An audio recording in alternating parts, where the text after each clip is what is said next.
Hello, everybody. Welcome to the Infinite Regression. Hey, just stare back, back you go. Stare. Become aware of infinity and the weight of it. The crushing, soul-rending weight of infinity. Oh, you can't handle it. Your monkey brain is rending itself, tearing itself in half, just trying to see this far into the distance. Anyway, hey, calm. Calm yourself. Calm yourself. Hey, calm yourself. Oh, look what 'tis. Look what 'tis. Do you know what 'tis? It's Riff and Craft with Rem Pemberton of the Clemson Pembertons. That's what 'tis. Hey, let's, hold up. Let me check my levels.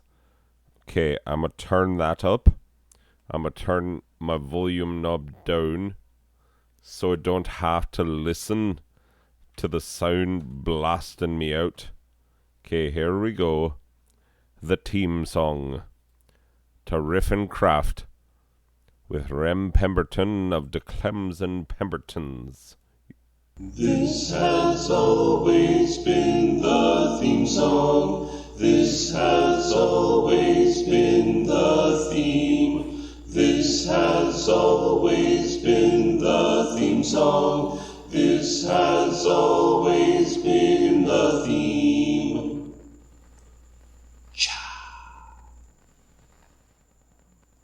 There you go. There's a theme. There's a theme a man can be proud of. A theme that you can really get behind. Wait, where am I? Oh, nighttime. Okay, so here's what I been doing. Been digging out the mine quite a bit. There we go. And built up my pumpkin wall a bit. Now it's time to take some of this deep type slate, go work on a pyramid. And I'll be perfectly honest with you. I'm a bit disappointed in myself that I'm even building a pyramid. It feels like too much of a rehash. You know, had a big butt sign in the last world, got a big butt sign in this world. Had a pyramid in the last world, building a pyramid in this world. It's like, am I out of ideas? Do I not know how to do anything original anymore? And the sad thing is I might not. That's a bit of a problem that I face down every day. But you know what? First of all, I've got to cut it with the accent nonsense. Like, who needs it? Who needs it? Do you need it? Do you need me to do accents? Is that a thing that you asked for? I don't know. I have no idea. I don't know who's watching this. If they are not me, I don't know who they are. Anyway, so, but here are some real thoughts about things and stuff and nonsense. You know, I've been thinking a lot. Let's just do some basic philosophy, shall we? Because it's there to be done, and we can do it, and we can feel good about it. Okay, so obviously it's we're into the college content in my honors class, which means very conspicuously that we are getting into some things that we just finished our unit, which is the foundational unit of the entire course, which is existentialism, and that's what I base everything in. Existentialism. It's fun. It's fun for all the kids. The kids are like, what are we doing today? And I'm like, we're thinking about our own deaths, how inevitable it is that we're going to die. Fun. Anyway, uh, but yeah, no, like the beauty of existentialism is that it deals with what we know, with what we can know. And the fun part is that, you don't specifically have to be, like a lot of people think you have to be an atheist to be any sort of a decent existentialist, but like Kierkegaard was a really good existentialist and he was not an atheist. So take that in your face thinking you know what it takes to be a good existentialist. Anyway, all it takes is for you to acknowledge a few basic truths about the world. And here are those basic truths. That number one, that you exist. Aha. Probably. More than likely. I mean, the more time that passes, the more cogito ergo sum becomes less and less supportable. That's the I think, therefore I am. The sort of ontological proof of existence is I'm able to think about my existence, therefore it must be a thing which exists in order for me to have thought about it. Of course, Heidegger was it Heidegger that was no, it was Kierkegaard who was critical of this, who was like, wait a minute, if you're saying I think, therefore I am, you're presupposing the I that's doing the thinking as a proof of the I that am. It's a tautology. Come on, you're, thinking yourself in circles, you weirdo. And he's not wrong. He's not wrong. But, let's not get bogged down. I like to think of an operational existence. You know what I'm saying? Like, leave the friggin' the heavy lifting of ontology for people who give a crap, because the rest of us, like, here's what it comes down to for me, which is, like, at a certain point, you got to put your pants on. You got to cover your butt with some form of cloth. It might be a skirt, it might be pants, it might be a dress, it might be, I don't know what you cover your butt with in the morning. It's your own business, and quite frankly, I really don't care what it is. But at a certain point, we all have decided that, like, the probability of our existence over our non-existence is so high that we all think that we ought to cover our butts and go outside and go to work and go to school and do the things that we are expected to do, which, quite frankly, if we don't exist, it doesn't matter if we go to work or if we go to school, because we don't frigging exist. And so pants become a complete non-essential item. Like, why pants if you don't exist? If you don't exist, why constrain yourself to pants? Like, you could go sans pants and it really wouldn't matter. It just would not matter because you don't technically exist. So, yeah, this is the operational existence. The existence which we agree upon so that we can get our pants on in the morning and get out the freaking front door and out and on to do whatever it is that we're going to do for the rest of the day. And the fun bit about that is that it doesn't solve anything necessarily, but it does give us something to do other than sit around and think there might not be a purpose for putting on pants today, therefore should I pants or should I not pants? We all sort of just agree that, like, well, I probably exist, therefore pants. We all do that math, and every morning we get up and it's either pants or a skirt or a kilt or a old potato sack or if you're that lady from Great Expectations, you know the one I mean. I forget her name. Is it Miss Havisham? Something like that? The mean lady who's like, I'm going to raise a pretty girl who'll hate you. Sorry, spoilers. But the one who wears her wedding dress day after day, that one. Yeah, I mean, we all know what she covers her butt with. She covers her butt with the wedding dress that she was stood up, that a cruel-hearted man stood her up wearing, and she felt like a fool, and she was like, oh, I'll show you. I'll find some ragamuffin who is being financially supported by a former thief, and and I'm going to introduce him to the most lovely girl he's ever seen in his entire life, and he'll fall desperately in love with her because he's a man and he can't help it. And then, when he falls desperately in love with her, he won't know that I've raised her to be the most cruel-hearted, cold, bitter, vitriolic bit of living revenge ever upon the face of the earth. By the way, I'm explaining the entire plot of Great Expectations to you. I hope you're enjoying it. It's every bit as good as the original. Just kidding.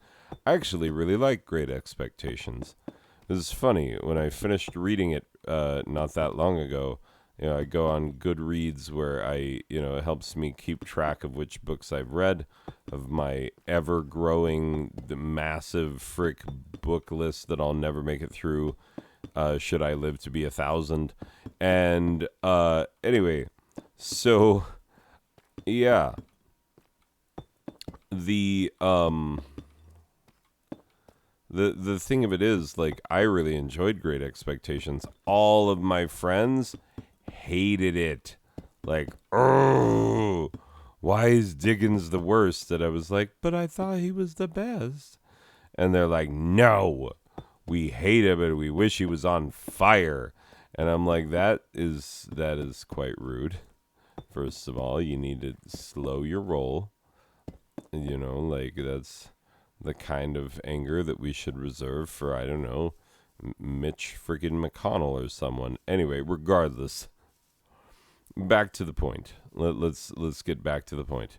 Miss Havisham, or whatever the crap her name is, covers her butt in the morning, even though to her life is scarcely worth living, and she's doing all of these things in the faint hope that someone will fall in love with her living revenge, and that she'll get to watch his heart get plucked out. And it won't even be the same guy that hurt her. It'll just be some man, and she'll be like, that's right, because all men are the same.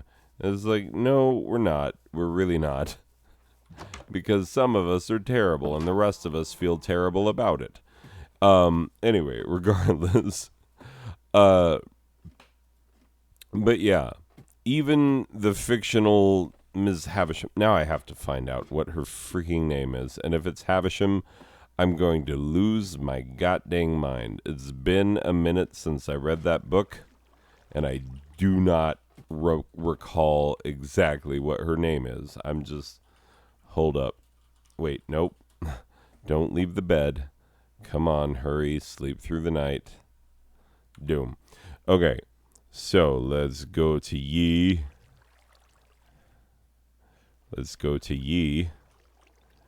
All right. The Wikitypedia. And let's go to this. And let's go to GRATE Expectations by Charles Dickens with 2 Ks, the well-known Dutch author. Anyway.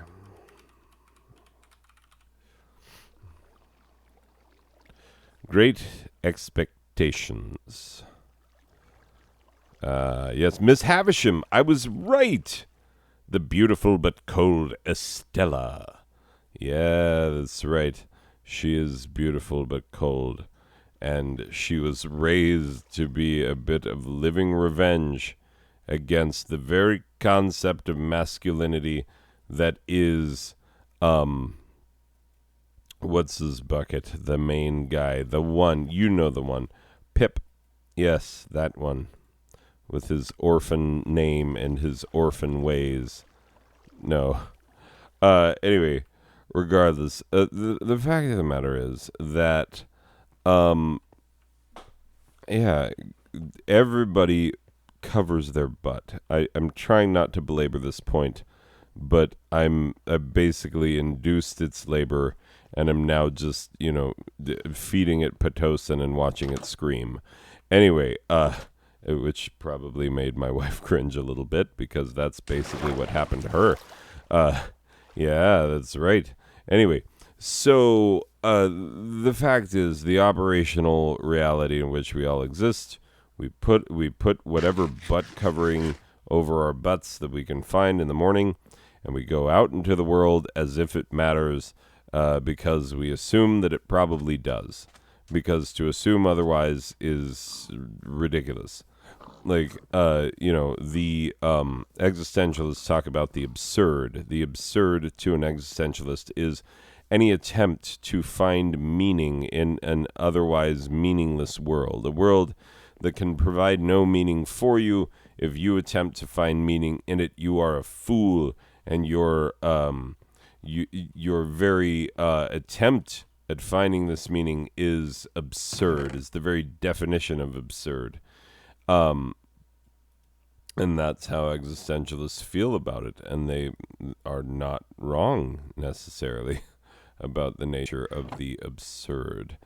Um, but it's interesting because there's a further absurd, which is, if we get bogged down in all of this, ontological mumbo jumbo about, like, do I exist, do I not exist, like, to spend too much time quibbling over your own existence is in and of itself absurd. I mean, granted, if you really and truly don't exist, then you don't have to wear pants. But here's the problem. You're going to have to prove, because people are going to have questions. You start going around with no pants, because we all as a society have agreed pants. And if you're going to go around no pants, well, we have questions. And so you're going to have to be able to answer them. Otherwise, what the frick? So, yes, pants, the operational existentialism of pants. Very importante. It's what makes us who we are, probably. I don't know. Don't ask me. I didn't invent it.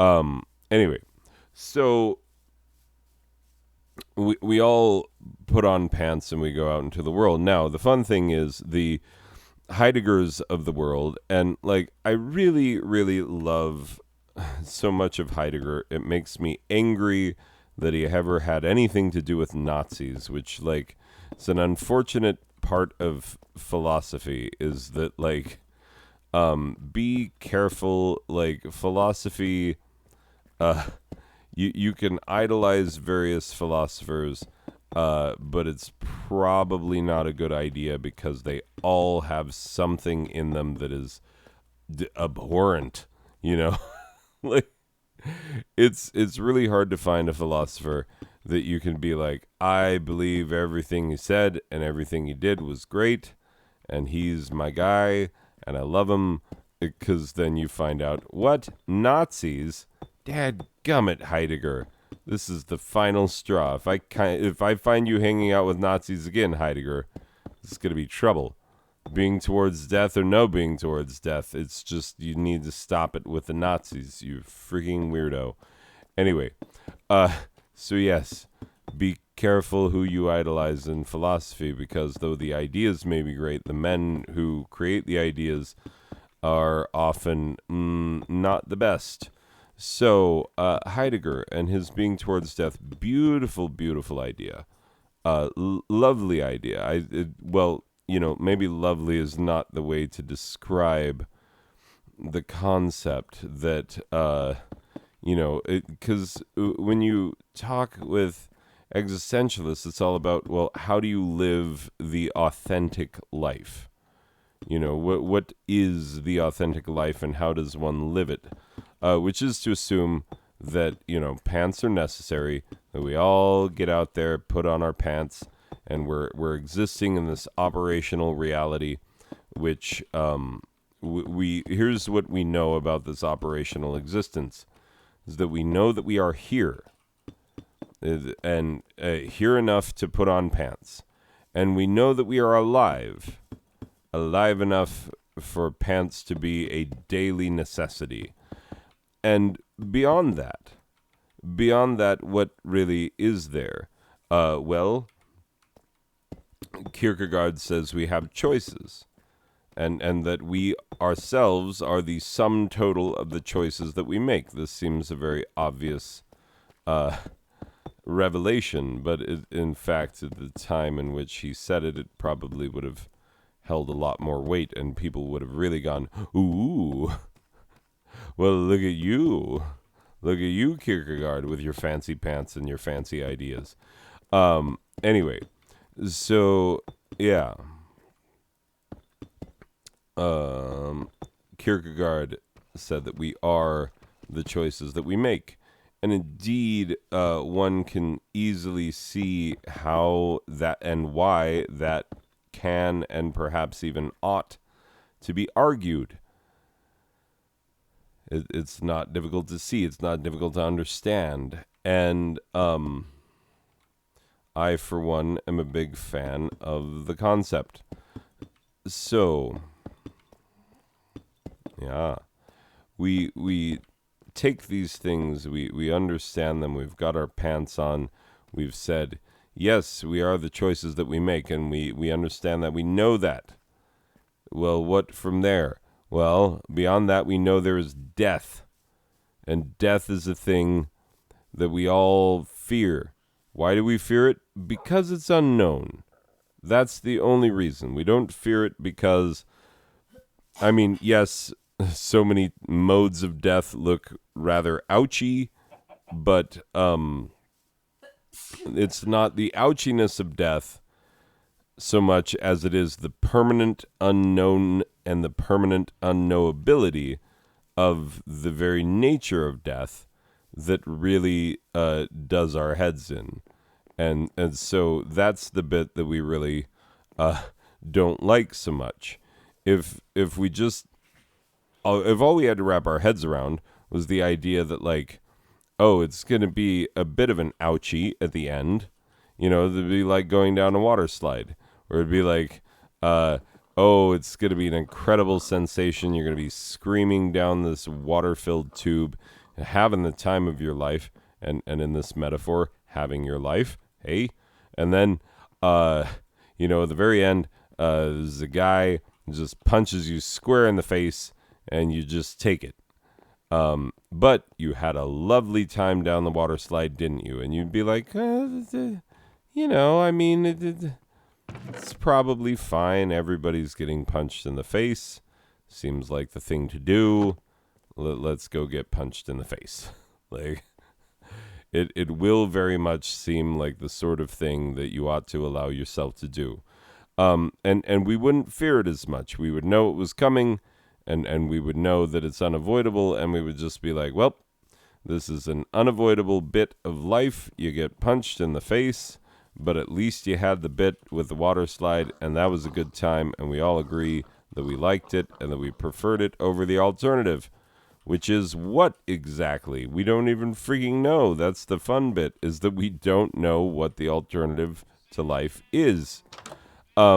And what's even more fun is that there are all these systems, most of them religious, some of them philosophical, others of them, I don't know, the spiritual but not religious variety. I don't know. I don't know what your meaning-making systems are.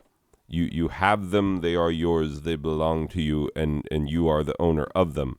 Or at least the master of how they operate within your life. And so, yes, you have these things add meaning to your life, or, you know, color the meaning of your life, and you feel about it however you want to feel about it. It's none of my business. It's strictly your business. Huzzah! Sploosh. Anyway, so there we go. Yes, that one. Yeah, gonna go over here and do some more pyramid work. So yeah, in the mind of the existentialist, here's what we know. We are here. We are as here as is needful for our operational existence. We are going to be here for a little bit anyway. Might be longer, might be shorter. We don't know. And that is one of the painful bits. And in between, what is and what is not, in between the existence and non-existence of us, we have choices. And these choices define who we are, what we are, and how we are. And boom, there we go. And so now that we understand this bit, well, Heidegger says that we have an unfortunate tendency, and I see this more and more. Like, hey, you person listening to this, there's a chance you're listening to this on a phone. If you are, look at your stupid phone. What a waste of time and money that is. Wouldn't your life be better without it?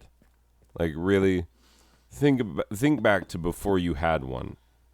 Like, life was so much better. And not just because you were a child at the time, but because you weren't constantly confronted with this need to, like, oh, you have to do this, and you got your Snapchat chores and your Instagram chores, and you're, maintaining all of these very, very, very superficial relationships and whatnot.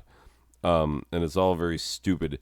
And Heidegger would have absolutely said, like, what the frig are you doing? You are distracting yourself. You are distracting yourself from what really matters. And here's how we know what really matters. If someone that you loved, and I can tell you this from experience because it happened to me recently.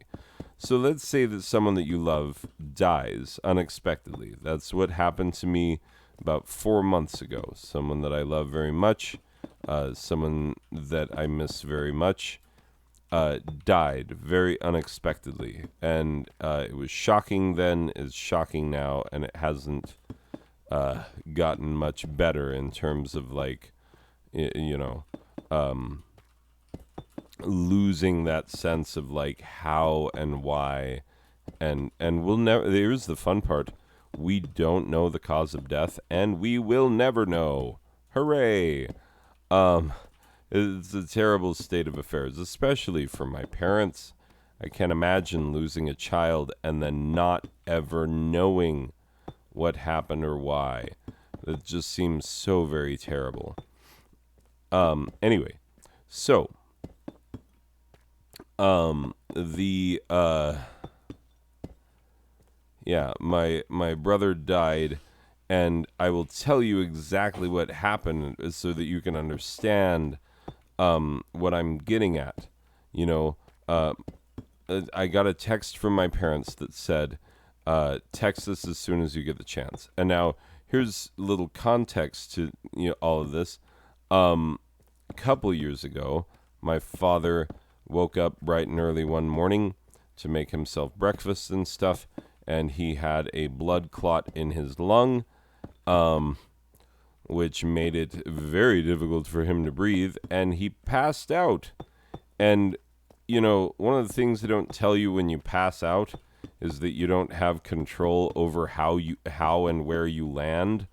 So he smashed his face on the edge of the kitchen table and banged himself up really nasty. It was really, not great to look at. 80%, fully 80% of the people who have the condition that my father had die.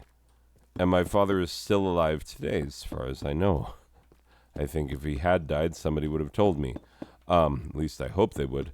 But yeah. My father nearly died. And then we all take a lot more care about his health than he seems to. And my mother, similar story.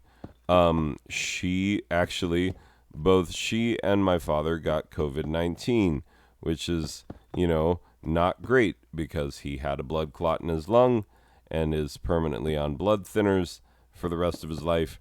And, so he's in a high risk, and they're both older. And so they're in high risk just because of their age. But also, like he had a blood clot in the lung.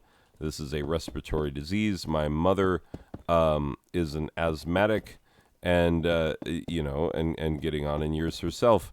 And so, like, they're both high risk for dying of COVID, which is the thing that everybody's been, worried to death about if they're paying the frick attention. Is some people have not been worried about it, and we want to take these people and smash their stupid faces in, because not enough of those type of people have gotten COVID.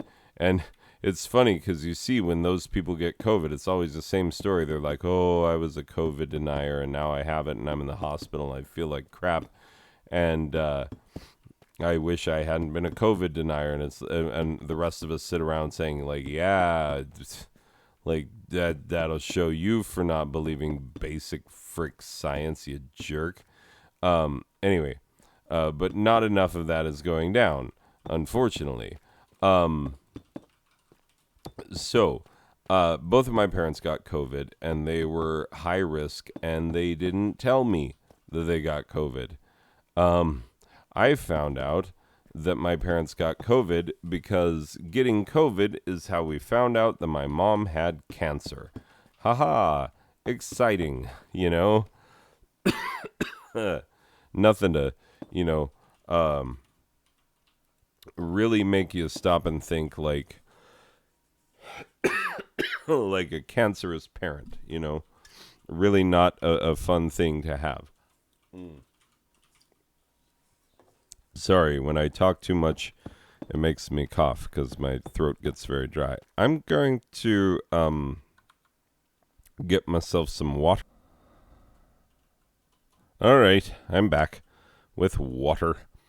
So I was talking about my mother and the cancer, which was, my mother, who up to this point in her life had done mostly a lot of living, and we wanted her to continue to do that, because she'd gotten quite good at it, By the time you're almost 70 years old, you're like, oh, I just keep living. I've done more of it than anyone in this room, and so we just expect that you're just going to keep doing it.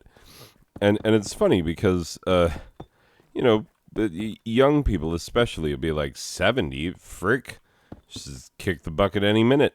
But when you are the child of someone who is that age, you're like, no, no, no, no, no. Like, I've come to expect a certain amount of living out of my parent, thank you very much. And I'm going to expect a certain amount of living in their future until such time as I'm told otherwise. And, so, yeah, you just sort of take that as a given, even though it isn't and it can't be. Anyway, so my mother got cancer. She had a very large tumor. We were told baseball-sized. Well, no, that's if you believe my father. My mother was like, oh, it's like a golf ball. My mother was like, the doctor said baseball. And yeah, that's a fun thing when your parents are like, how big is the tumor? I don't know if you've ever had that fun time on a family Zoom call.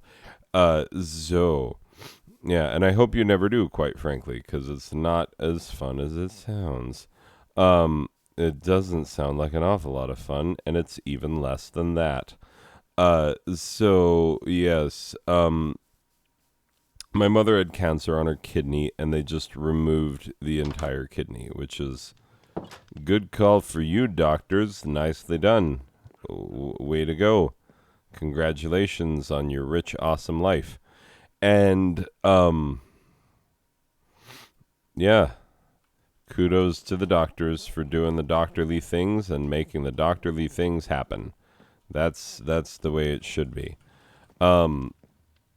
Anyway, So yes, my mother had a kidney removed and is still alive and kicking to this day, which is, I'm very much a fan of my mother being alive and kicking to this day. It's just, kind of nice. Um, there we go. That's not even my house. That's somebody else's house. I told her that I sleep in there sometimes when I'm working on my pyramid, and she's like, "What pyramid?" And I'm like, "Oh, you're gonna have to find it. It's not even that far away. She just hadn't seen it." And I wonder how big it's gonna have to get before she's like, "Oh, that friggin' pyramid, you weirdo." Anyway, so yes, my mother and her, continued existence and our desire to keep that going as much as we can. Um, yeah, my mother still is continuing to exist and doing a fine job of it. Thank you very much. But I get this text on it was like a Tuesday morning, I believe, in May, so not that many months ago. Get a text from my parents that just says, "Please call us as soon as you can." And here's the thing you need to know about my parents and about them contacting during school days. I tell my students this, and it makes them viscerally angry. And I think part of that is because they know that I'm telling the truth. And that I'm identifying ways in which their lives are considerably more petty than mine was at the same age. And it's my generation's fault that their lives are petty, and I tell them that all the time. I'm like, "I'm sorry that we made your lives petty. Please try to reverse the damage." And they're like, "But we don't want to reverse the damage. We love the damage. We have to have the damage now." And I'm like, "Oh God, you're intolerable." Just kidding. I don't tell them they're intolerable. I do happen to like them quite a bit. Anyway, so, yeah, I get this text message from my parents that says, "Call as soon as you can." And I knew that it was bad, because that's the kind of message that you send. My parents, my mother, when I was in high school, or when I was in school in general, she almost never contacted the school ever for any reason, um, because she believed very firmly in the idea that while we were in school, and this is a novel concept to some of my students, that during our school years, that we should be, and I know this is going to blow your minds, that we should be during our school years, when the sun was up, and it was a weekday, that we should freaking be in school. My mother very much a believer of this strange thing, this bygone belief from a bygone era.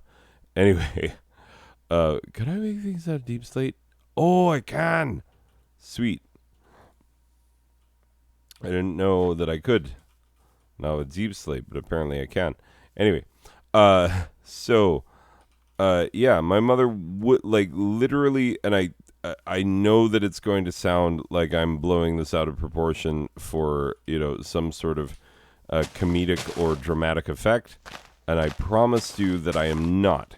The only times in which my mother called the school, and this was back in the days of landlines, so it was Napoleon Dynamite style, where, like, you had to be on the phone in either the nurse's or the attendance clerk's office, doing the whole, "But my lips hurt real bad." Anyway, I would never call my mother. Like, I would have to, like, diarrhea in my pants and need her to bring me a second set for me to call her, because I know that she would have been upset. She would have been like, "You're in school. What the crap are you doing? Not learning and studying and whatnot. These things that we've, taught you in so very many ways with our, core values and belief systems that tell you that we believe very much in the value of good education." And look at how far that went. Now several of her children are educators, and have been in various capacities. Anyway, the only times that she would actually call the office to communicate with us during the school day, and it rarely happened. I would get a phone call if someone close had died, or if someone close to me had given birth. So that is literally life and death. Literally and actually life and death. Those are the only reasons my mother would contact me while I was at school on a school day, because otherwise she wouldn't. Otherwise she would be like, no, you're a freaking school kid. Be in school and be where you are. I think that is a dying art, being where you are. People don't want to be where they are anymore. They want to, it's weird when you see people who are like, I want to be out on the town, and you're like, oh, well, you are out on the town, and they're like, I want to be out on the town, but also texting with people who aren't here, and Snapchatting about having more fun than I'm actually having, and Instagramming pictures that don't look like a realistic depiction of this evening and its events, like we're kidding ourselves. We're literally actually kidding ourselves. And we're not even doing a very good job of it because we really don't believe ourselves. And it's really unfortunate. Anyway, so yeah, because my mother has always been the person, like she has never contacted me prior to this during a school day when she knows I'm in school. It's true. Like when they come to visit us, they'll they might be in town, but they will wait until school hours are over before they're like, hey, we're here. That's how seriously they take education. And quite frankly, I love that about them. And they're very much proponents of being where you are. Be in the place where you are. Just be there. Like, it's, you're there while you're there. Don't be anywhere else. Anyway. But that's me and my silly fuddy-duddy ways and my old-timey whatnots. Anywho's it's. So I knew that it must be bad. My mother texting me during the day. And so I knew that I needed to contact her immediately. So in between first and second hour, I had just a couple of minutes. And I literally was like, we're going to find out who died. And, it could be really bad. Because I did get a call. This was an after school call. I did get a call from my mother when the body of a good friend of mine, a kid that I grew up with right across the street from me, kid that I hung out with almost every day for years.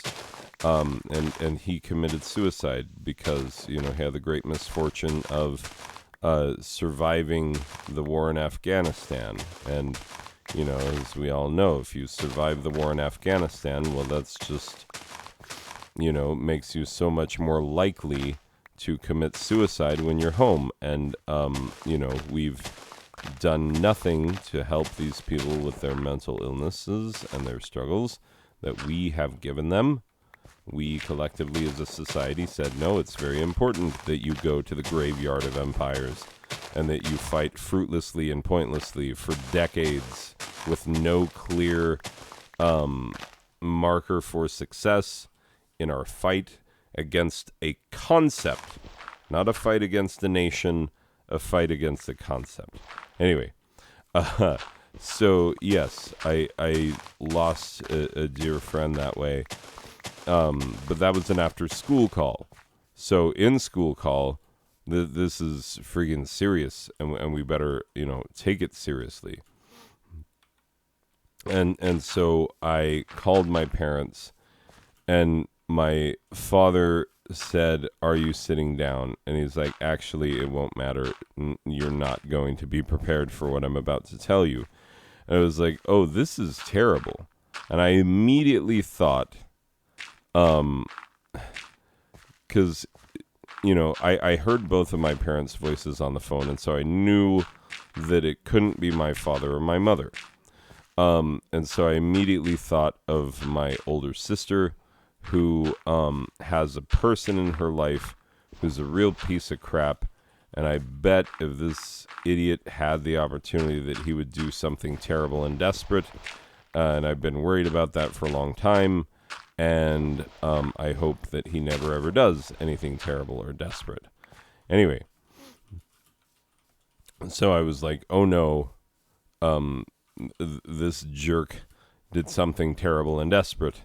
And now we are going to be missing a lovely, sweet person. And he is going to continue living as one of the worst people I've ever known.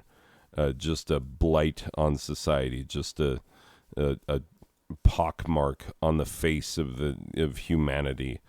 A scathing, a living scathing rebuke of the very idea of humanity. Anyway, just an awful, awful person. Think about the worst thing you could do as a person. The kind of thing that would make murderers in prison be like, no, you are disgusting, and I want to stab you with a sharpened toothbrush. That's this person. So, it doesn't seem entirely out of the realm of possibility that he would do something that terrible and desperate. Luckily, it was not him doing something terrible and desperate, but it was something that none of us, my parents, my siblings, none of us expected, and that was that my older brother had died. Now, if you've followed this channel, you've heard me talk about this to an almost ridiculous degree, because I've literally spent hours upon hours talking about this. But let's talk about it in some more philosophical terms, because on the day that I found out that my brother had died suddenly and unexpectedly, I didn't know what to do. I was quite literally shocked. And I still am when I think about it, it's still very shocking to me that he is gone. The number of times per week that I think, I ought to ring him up and say, this, that, or the other. My brain has not yet written the neural pathways and really underlined them in dark ink and said, no, we can't do that because he is no longer with us. Because your brain has to do that over time. That's honestly a large part of the grieving process, is the fact that you're living in a state of cognitive dissonance where you're like, wait, but the thing that we do where it's like, I just talked to him yesterday, and quite frankly, we've been doing these family Zoom calls, and so I would have spoken to him, and would have been joking around with him, and just like usual, a mere 2 days earlier, and that thing that we do where it's like they can't be dead. I just saw them. I just spoke with them. It's a little thing that we do because we have a hard time encapsulating and incorporating the idea that anyone that we know could die because we have seen them alive. And our brains don't want to rewrite that information. It's just basic cognitive dissonance. We are living in a world where, we are confronted with the conflicting evidence. This person is dead, and your brain says, no, that can't be. And that's why that is, on a very biological level, that's why denial is the first stage of grieving. Is because it's very natural that you just go into a state of denial because your brain doesn't want to accept it. Your brain has only known this person is alive. Well, I was shocked, and but I thought, you know what? I'm. It's funny because I immediately, after getting off the phone with my parents, I got off the phone with my parents and I was like, oh, I have to go teach my second hour class because I had a second hour class. And and I told my second hour, I was like, okay, get to work on your bell work and whatnot. It's all there for you. I need to make a very important phone call. And I called my lovely wife, who is also a teacher here.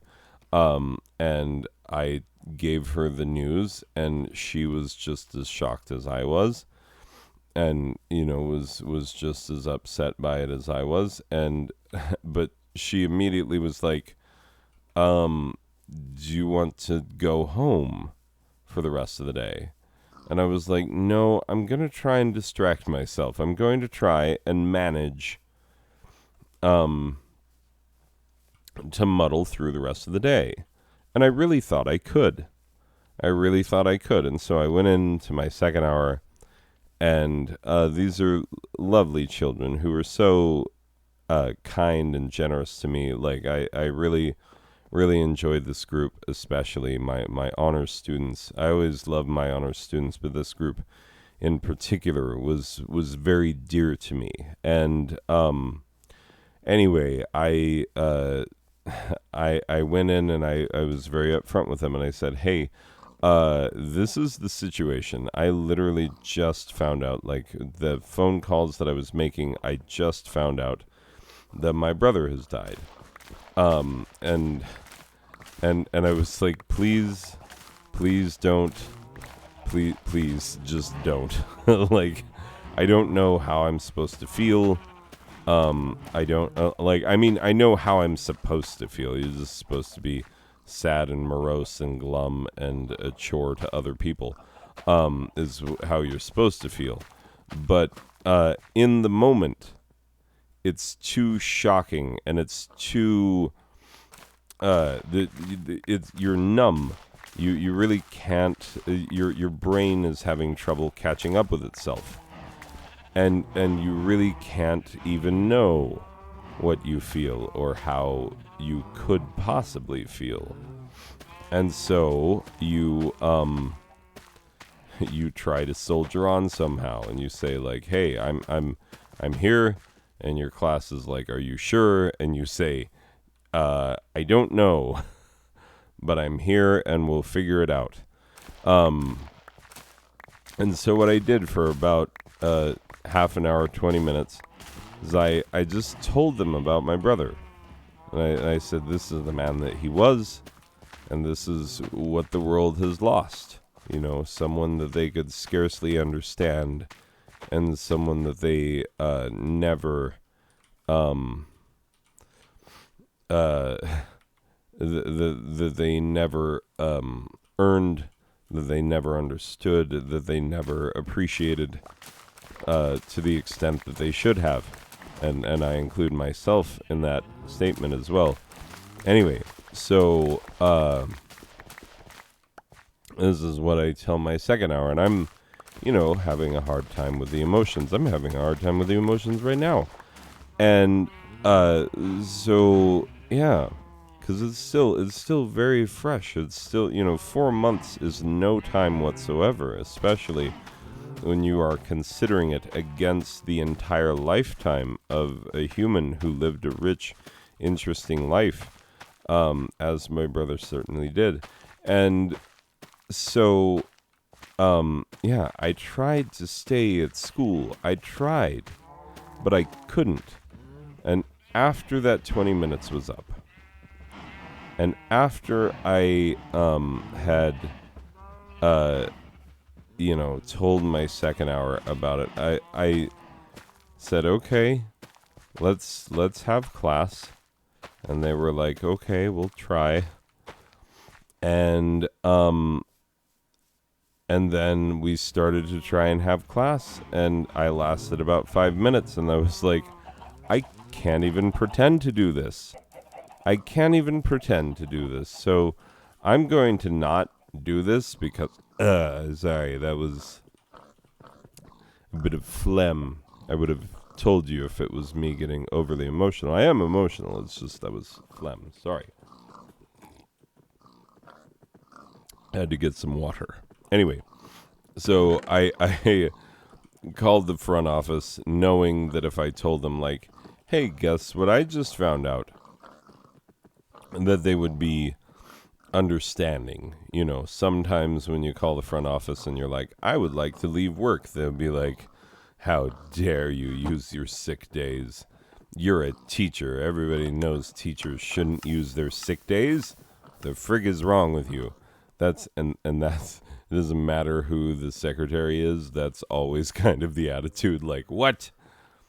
That's for cowards. It's sick days. Anyway, so yeah,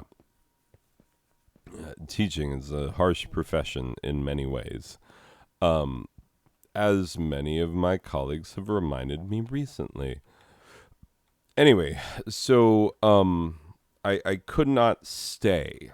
And this is what Heidegger is talking about with being towards death, which is that when confronted with the awful reality and finality of death,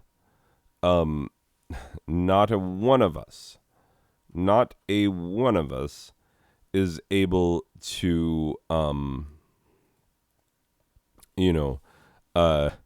just continue on about our business as if nothing had happened. It would take an especially callous person, like you hear about people being this type of a special callous, like a parent dies and they're like, good. That is the reaction of somebody who is like deeply troubled and abused and had a terrible relationship and whatnot. Like the vast majority of us do not have that type of relationship. And even a lot of people who were abused and whatnot by their parents will still be shocked to find how deeply they feel the loss when that loss indeed comes. And so Kierkegaard's idea was this: being towards death is this, in a nutshell, that if we are to lead a truly authentic life, the kind of life worth living, the kind of life worth having and being talked about and being held in any amount of esteem, if we're going to have a life that is worth living in any regard, the authentic type life in the true Heidegger sense. How do we do this? Well, we have to incorporate into our thought processes the reality, the awful reality of the fact that we are impermanent, that our lives themselves are impermanent, and that there is nothing that we can do. If we look at it like an existentialist and we say, well, we are here. And I mean, at least we're here enough. Operationally, we got our pants on, yes. So we're here. And that's what we know for the here and now. And we also know that we're going to die. And we fear that death because of its unknown nature. You can believe in any religion you want. You can believe in any afterlife. You can believe in any philosophical construct that tells you how to feel about, what lies beyond. And it's still not going to help, quite frankly. It's not going to. I will tell you, there's a recorded example, and it's incredibly rare because people thought this man was out of his freaking mind. And he was perhaps the most Christian of all Christians who has ever lived. It was a monk early in the early years of Catholicism. This man who, when he would find out that so-and-so had died, that this priest had died, or this cardinal had died, or whatever, and he would say, I know, isn't it wonderful? Oh, I can't wait. Oh, it's going to be my turn. Like, that's how ridiculous. Do you see how ridiculous that sounds?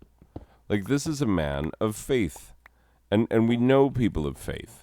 We know people of great faith. who are like, yes, when I die, I have great hope that I will go to heaven, that I will be caught up unto the Lord's bosom, that he will, give me peace and rest as I have never known it in this life. And people believe that with every ounce of their believing ability.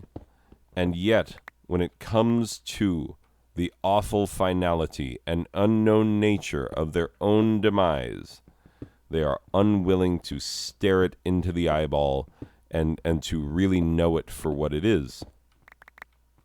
And it is to this that Heidegger says that if you're going to really be authentic, if we accept the following facts, that we are here because we've got our pants on, that we are going to die, and in between we have choices. Well, how do we make the types of choices that are going to make any sort of difference in the face of our impending death? Because, for example, here's a fun one.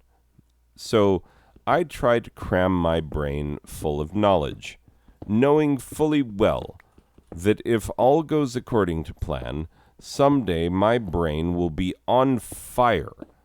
Now, I won't be in it at the time, hopefully, if all goes according to plan, because I will be being cremated as per my request to not waste up valuable real estate that could be lived on by people who need a place to live, and I certainly don't want to waste water from the Colorado River on my freaking burial plot. I'll be dead at the time. I'm pretty sure that I'll be okay with it. As long as I'm truly and actually dead, you can light me on fire and I won't mind so much. While I'm alive, I mind rather a bit.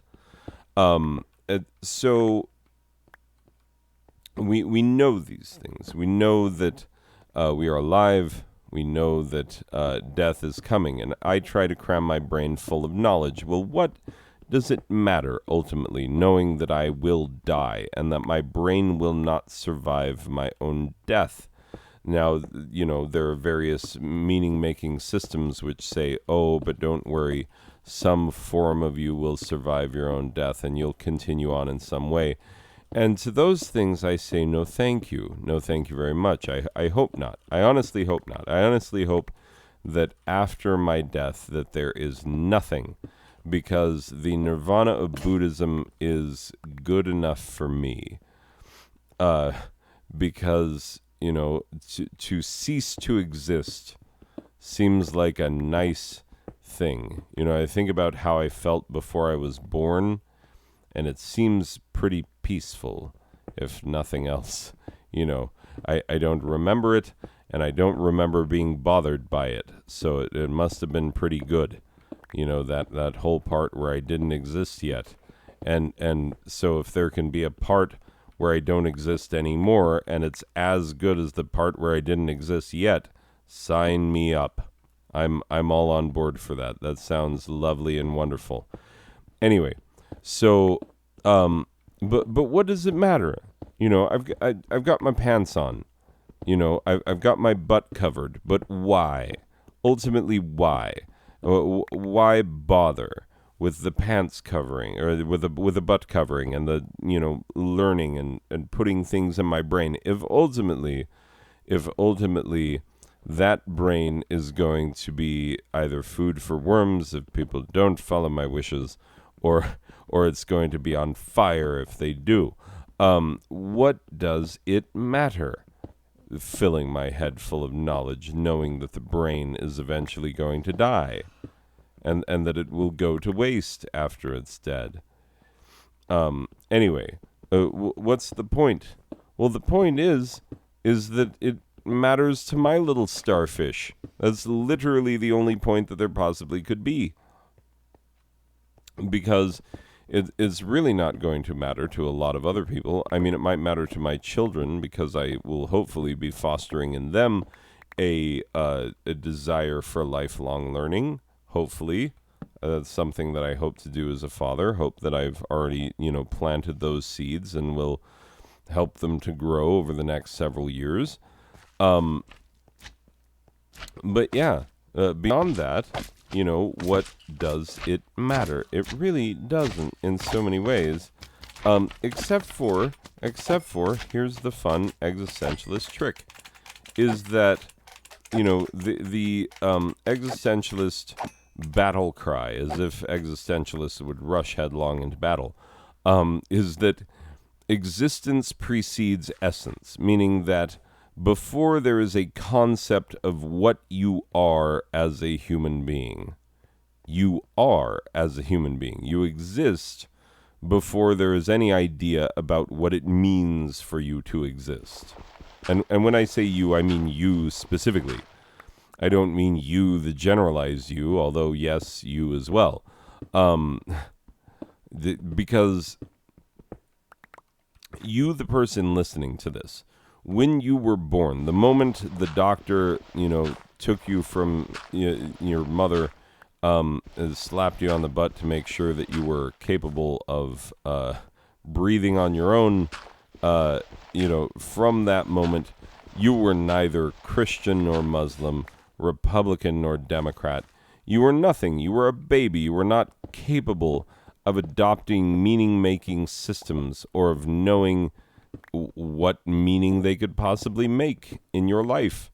You had no concept, nor could you. And that's fine. That's as it should be. This is exactly what is meant by existence precedes essence. At the time that you were a baby, you could not adopt meaning-making systems. We all adopt meaning-making systems, whether they be religious, social, political, etc.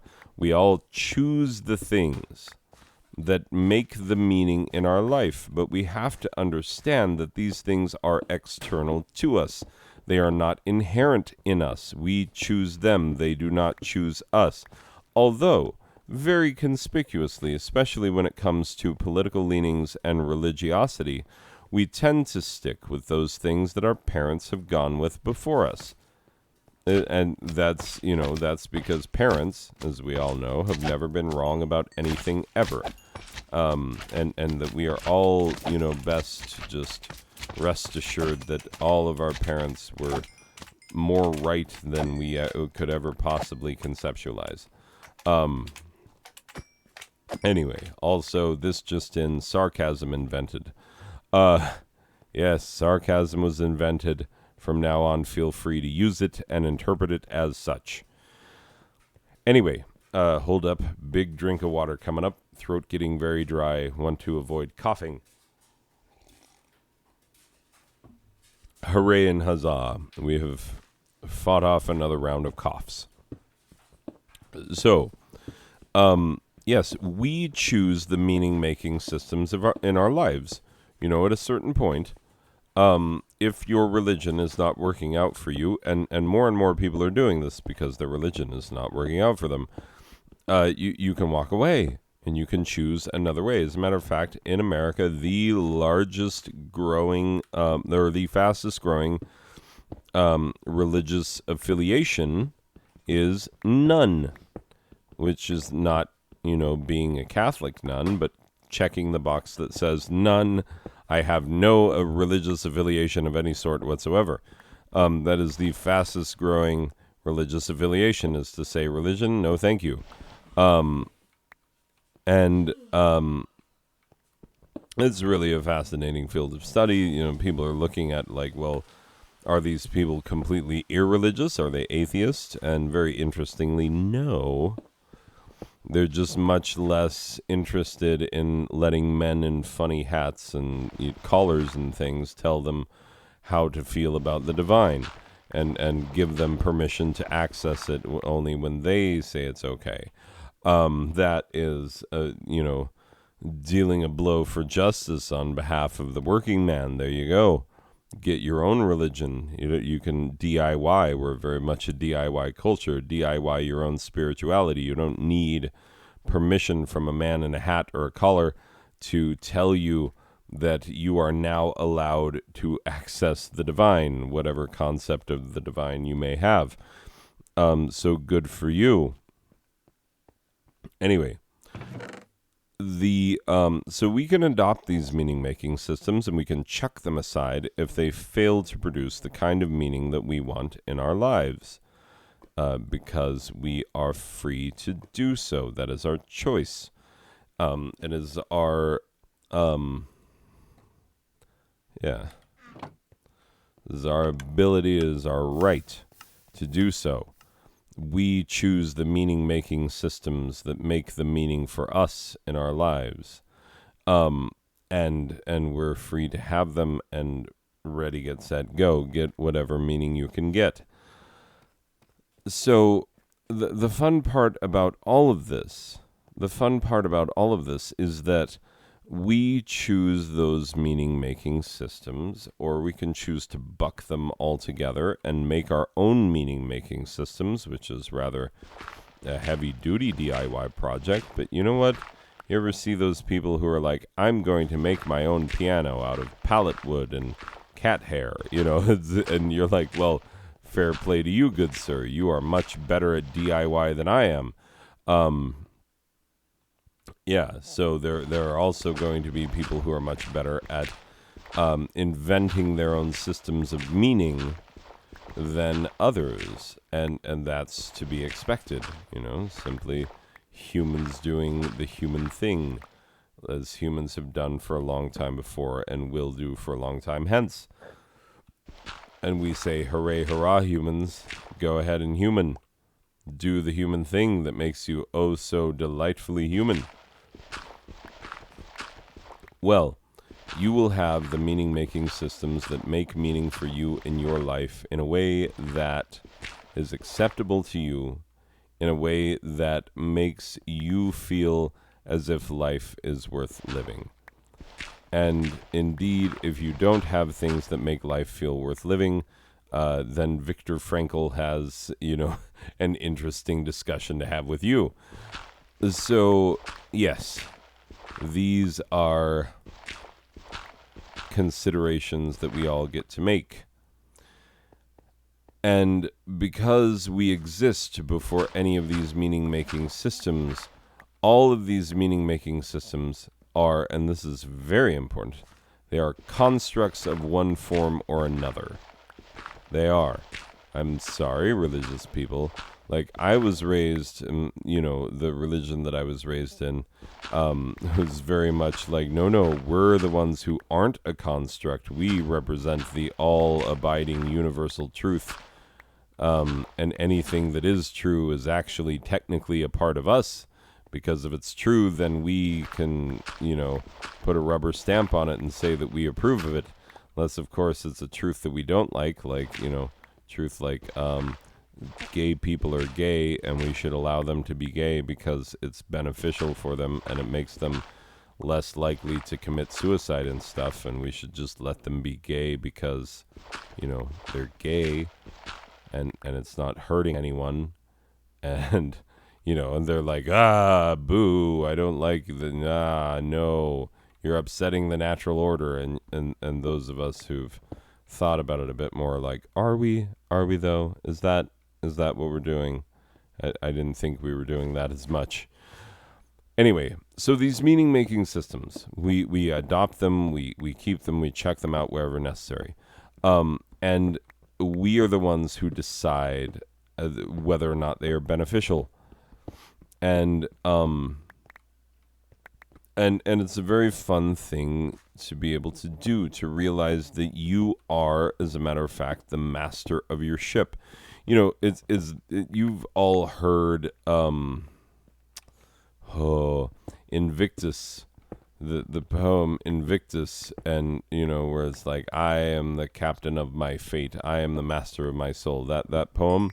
Well, there's some idiot who wrote a terrible a terrible rebuttal to that poem, which is like, the true master of fate is Jesus, and the true captain of souls is Jesus.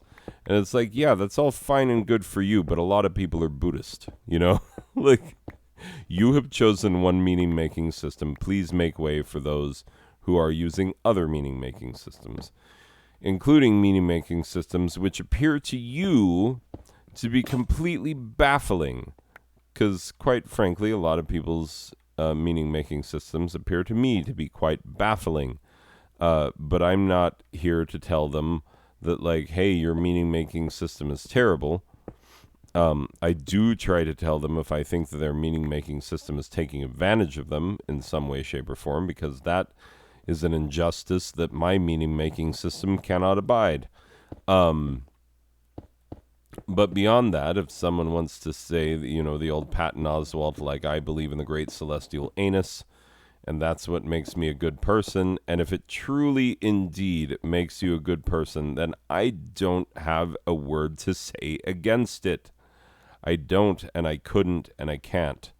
It's that unfortunate. Here's the meaning-making systems that you have to be skeptical of. Any meaning-making system that requires others to believe it in order for it to feel safe and secure in its own existence. You know what I'm saying? Like, let's say that you've got an invisible friend. And no, I'm not saying like, oh, God is your invisible friend, although maybe he is, and that's your own business. Figure it out for yourself. I'm just saying an actual invisible friend. Like, what kind of a jerk would you be if you were like, I have an invisible friend, and his name is Steve, and we all like him because his name is Steve, and we have to say it like that. It's not just Steve, it's Steve. Anyway, and he's my invisible friend. And then along comes someone who says, I don't believe in your invisible friend. I believe in my own invisible friend, and his name is Waja, and not Roger. No. It's it's an invisible friend being introduced on a chat show by Jonathan Wassy. Anyway, so yeah, my invisible friend's name is Waja. Now, what kind of a jerk would you be if you insisted, like, no, you idiot, you need to believe in Steve because Steve exists, and in order for me to continue believing that Steve exists, I'm going to need you to acknowledge his existence. And it's like, well, slow your roll there, buckaroo. I'm sorry, but I didn't read the part where I have to validate your every whim. You certainly don't validate my every whim, and I don't see why I should have to validate yours. And quite frankly, yes, you're probably thinking, unless you're very dense, of the ways in which religion asserts itself on the population. America is a Christian nation. Well, is it? Because there are a lot of people around here who are not Christian. And they would prefer to not have Christianity foisted upon them. And, I hear you saying, well, why did you come to a Christian nation then if you don't want to be, in a Christian nation and subjected to Christianity? Well, we didn't. We didn't come to a Christian nation. We came to a nation founded by deists, many of whom were specifically not Christian. Go look up the Jefferson Bible, you dingus. First of all, that's number one. Number two, it doesn't freaking matter. Like, America was founded on principles of religious freedom, including the freedom of not even having a dingus religion. And also including the freedom of pointing at other people's religions and saying, that's a load of crap. I don't believe that at all. And I don't believe that you should be able to stand up in a public place and tell me how I should behave based on a belief system that I don't subscribe to. That's a load of bunk. Why would you do that? That's a very terrible thing to do. Look, let's imagine for a moment that we elect a president who is, an active participant in the cult of Shiva, and he eats his meals out of a hollowed out human skull and he lives in a graveyard. First of all, might be the coolest president we ever had. And I include Barack Obama in that statement, who just hits threes all day because it's what he do. apparently. Anyway, so um, the fact of the matter is that if we had a president who was cult of Shiva, we would all be very upset if he was like, from now on, you need to eat your meals out of a hollowed out human skull because that's how you show respect to Shiva. And the rest of us would say, but I don't want to show respect to Shiva. As a matter of fact, I've been found not giving a crap about Shiva in public. You know, I'm doing it right now, not giving a crap about Shiva. And it would be absurd. It would be absolutely absurd of this president to insist that, like, hey, you bow your head and you close your eyes when when I address Shiva in this public place that has been funded with public monies. Like, just think of the absurdity of these things. You can have your meaning-making systems, but they end at the tip of my nose. And if we're lucky enough to have the same meaning-making systems, well, let's rejoice and start a special club and have our own little meetings, but let's not subject everyone else in the nation to our own little meetings. They're for us. They're not for everyone else. And quite frankly, it's odd that a grown man in 2021 would have to even put ideas such as this out there. Anyway, well, here's the fun bit. I've been waiting this whole time to get to the fun bit. Because yes, you've been born, probably. You put pants on. For a while in your life, other people put pants on you because they were like, well, it seems like you exist, and if you don't exist, then you create an awful lot of poop for someone who doesn't exist. And quite frankly, if you don't exist and you create that amount of poop, I resent you and your very existence or non-existence, whichever the case may be. So, yeah, for a while, other people put pants on you. Now you are old enough, you put pants on yourself, and you're here. And you get to choose the meaning-making systems that you have. You get to be an Episcopalian, and you get to vote independent, and you get to, belong to the, Audubon Society and go look at birds with other people who have very fancy binoculars and wear socks and sandals and also enjoy looking at birds. You can adopt any one of these meaning-making systems in your life that you want. You can belong to the International Society of Strong Tea and Good Books, which, boy, that's a club I'd like to join. Maybe I'm going to have to found it just to, find other people who are like, ooh, strong tea, good books, hey? And then the people will be like, yes, my idea of a good book is Danielle Steele, and I'll have to be like, get the frick out. You're no longer a member of this club. Anyway, so, yes, I'm very snooty. I don't know if you've known that, but it's pretty friggin' easy to figure out that I'm a bit of a snoot. Anyway, so your meaning-making systems, they are what they are. You've chosen them, you have them. They may change over time. That's your business. It's none of mine. And I'll do my best to try not to tell you what your meaning-making system should be. But here's where it gets fun for not just me, but for you, for everyone. And I think that we often overstep this very, very important bit of information, which is this: that if we are the ones who decide what our meaning-making systems are, sorry, water, then we are also the ones who get to determine how those meaning-making systems operate within our lives. Ooh, yeah. How does the meaning-making system operate in our lives? Well, however we like, however we choose, whatever we say. Now the extra fun bit is that because we get to determine how the meaning-making system operates in our lives,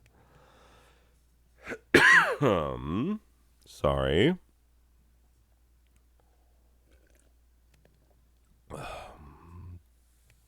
we also get to determine what constitutes a victory in us, in our lives.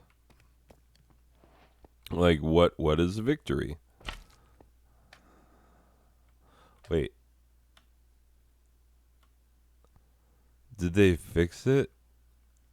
Oh, I guess you do move a little bit slower. Yeah, for a bit there, you moved significantly slower through slime, and it was really annoying. Anyway, at some point I'm going to have to build a bouncy castle.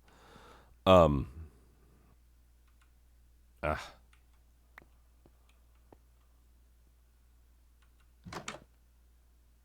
get in there, you dingus. But yes, think about that for a minute. You know, we spend a lot of time in our lives trying to get achievements, trying to accomplish things, make something of ourselves, and do things that we can be proud of. Do things that are lasting, that are impactful, that have some sort of meaning that goes well beyond ourselves. You know, that's what we want, ideally. That's half of the thing we look for in most of our meaning-making systems is, does it provide me with something beyond myself, my own small and petty life? Does it connect me to something greater? When I say something greater, I mean, you know, a greater social good, a greater cause, a greater justice, you know. It could be a greater higher power. I won't tell you not to, but it doesn't have to be. Could be any one of a number of things. But here's the most fun bit about it, and the bit that we play down entirely too much, is that if we are the ones who created the meaning-making system for ourselves, or at least chose out of a variety of available meaning-making systems, the one that really strikes us as the best, the one that we really appreciate the most for whatever reason, well, the beauty is that within that system, how do we determine what is and is not a success? How do I feel like I am a success or not a success within the realm of my own meaning-making system? Now, I've come to accept some of my human limitations. I suffer from depression. It's not very fun. 2 out of 10 would not recommend. The only upsides to depression are that, well, now I know what's wrong with me and what has been wrong with me for years, and that I wish I would have fixed, a lot sooner somewhere along the way. That's number one. But number two, it also helps connect me to other people who suffer from the exact same thing. It's rather lovely to meet people who are like, hey, I have your same struggle. And we can commiserate and we can say, hey, here's what helps me get through. And here's what I fixate upon. And the very lovely bit is that no one can tell you that the things that you choose to see as victories are not, in fact, victories. Because if you say it's a victory, and you're the one who chose the meaning-making system, and you've looked within the meaning-making system that you've either, devised for yourself or chosen from a number of available systems, well, so you did the thing. You've created a pastiche, a tapestry, what's it called? You've decoupaged together various bits into a cohesive whole that you know as your meaning-making system. Good for you. Lovely and well done. And that being the case, like, well, what makes the difference for you? What is the difference maker in your life? And what are the things that you look at and you say, you know what, I'm proud of that. And I'm happy about that. And I feel good about that. Because guess what? No one should have the right to take that away from you, ever, in any way, shape, or form. That is yours. It belongs to you. And fie on anyone who attempts to make you feel less than for the things that you engage in that are meaning-making systems in your life. And here's the fun thing. I know grown women that if you knew them, you would respect the ever-loving hell out of them because they are impressive individuals who've done rather a lot with their lives. And I'm quite fond of these people, and I think the world of them. And guess what? Guess what their meaning-making systems are? Because they were both raised without religion. Their parents are both of them had parents who were atheists. And so what are the meaning-making systems that they've adopted? Interestingly, television shows. The shared experience of watching and understanding television shows.